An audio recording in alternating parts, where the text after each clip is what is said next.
Bonjour et bienvenue dans cette vidéo qui va vous montrer le travail préparatoire à faire pour réaliser les deux parties de moule en partant de cette pièce ici. Donc là ici j'ai intégré ma pièce dans un assemblage, l'ai positionné au centre, on voit le repère ici. Et donc ici pour faire le travail préparatoire, eh bien, je vais créer mes deux parties, moule sup et moule inférieur, qui vont être englobants pour cette pièce. Donc ici, bah, je vais créer dans modèle la première pièce que je vais appeler moule supérieur. Voilà. Donc un nom bien reconnaissable. OK. Donc là, le positionnement, bah, il se fait par défaut. Comme ça me positionne l'ensemble au centre. Je valide. Et là, je vais aller éditer, du moins activer la pièce pour travailler dedans et je vais créer là-dedans une partie directement volumique, hein.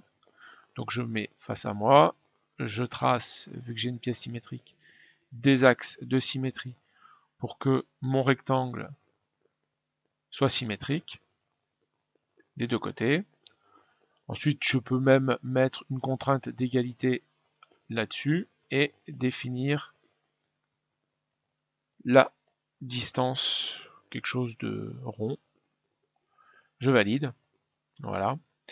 Et ensuite, ici, je vais faire une extrusion de manière symétrique afin d'englober complètement mon modèle. Donc ici, je suis à 19, je vais passer à 30 mm. Je valide. Voilà. Donc là, je vérifie bien en premier lieu que mon modèle est bien contenu dans mon solide moule supérieur. Donc ensuite, ce qu'on va faire, c'est qu'on va jouer avec les surfaces.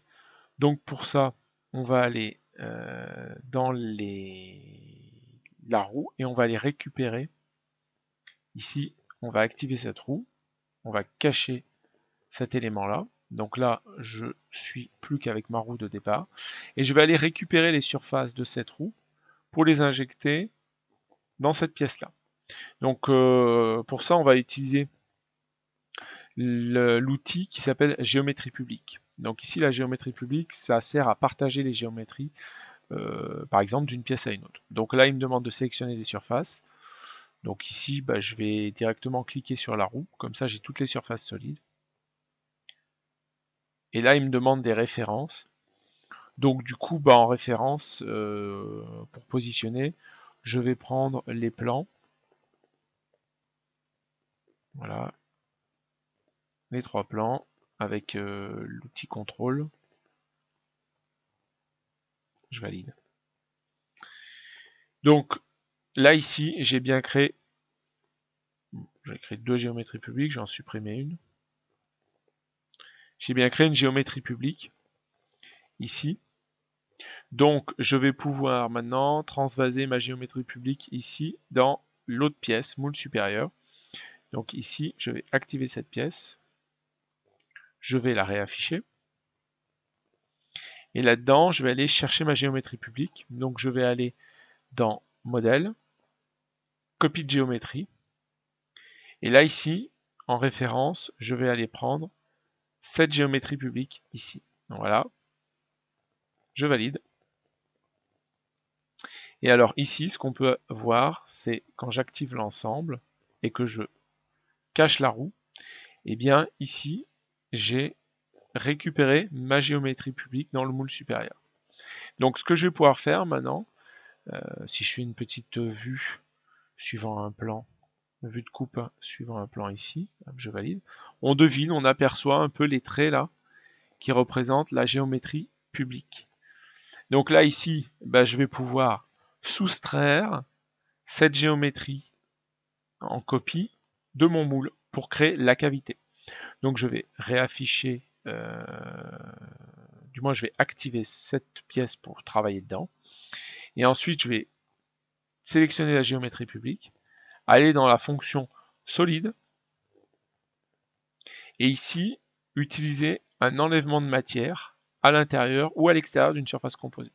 Donc là, en l'occurrence, j'enlève la matière à l'intérieur, j'enlève la matière à l'extérieur. Donc là, il me fait un rendu où ben, je vois la matière qui me reste, et là, je vois la matière qui me reste. Donc je valide cet enlèvement de matière, et là, je vois la cavité qui s'est formée. Donc on a fait un enlèvement solide. Voilà. Donc ça, c'est la première chose. Ensuite, il va falloir que je coupe ma pièce en deux. Donc pour créer deux pièces, je vais tout simplement copier cette pièce et la renommer. Et ensuite, je couperai l'une d'un côté et l'une de l'autre. Donc je vais prendre composant, opération de composant, copier. Donc là, il me demande le repère pour la copie. Ça nous servira ensuite. On va prendre le repère central. Après, il me demande à sélectionner un élément à copier. Je vais prendre celui-ci. Voilà, je mets OK.